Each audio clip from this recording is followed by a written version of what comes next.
La CAN approche à grande foulée et avec elle surgit l'une des compétitions les plus âpres et ardentes du football africain. Le Maroc s'apprête donc à accueillir à partir de dimanche et jusqu'au 18 janvier cette 35e édition de la Coupe d'Afrique des Nations. Et parmi les équipes qui rêvent du titre, les Panthères du Gabon qui tentent de magnifier leur histoire. Alors le Gabon sera-t-elle prêt, véritablement prêt pour cette épreuve de vérité?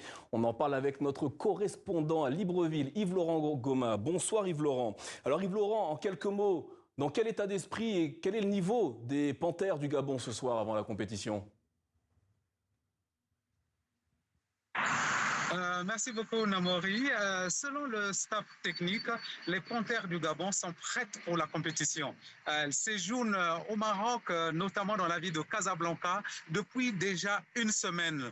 Ils sont là-bas pour s'acclimater, se préparer tranquillement. Il était même prévu une rencontre, un match amical contre l'Ouganda, mais le match a été annulé à la dernière minute parce que le sélectionneur national ne veut pas enregistrer de nouveaux blessés, car la blessure du capitaine Pierre-Emerick Aubameyang est dans tous les esprits. Le coach tente de motiver les jeunes joueurs appelés en leur demandant de faire leur match pour faire oublier cette déconvenue, pour que l'absence d'Aubameyang ne soit pas source de défaite contre le Cameroun. Alors Yves-Laurent, comment se déroule cette préparation? Y a-t-il des anecdotes? Ah oui, les anecdotes, c'est par exemple le défenseur central des Panthères, Bruno Ekwelemanga, qui se fait appeler désormais Paul Biya. Paul Biya, pourquoi? À cause de son grand âge et aussi sa longévité au sein de la sélection. Il y a aussi cette anecdote, il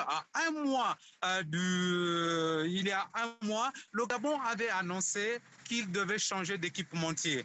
La FIFA lui avait fait une mise en garde en menaçant même de sanctionner les Panthères du Gabon s'ils sortaient sur le terrain avec des maillots non homologués. Voilà à peu près, mais l'incident avait été vite réglé et aujourd'hui la préparation se passe tranquillement. Il n'y a pas de beau.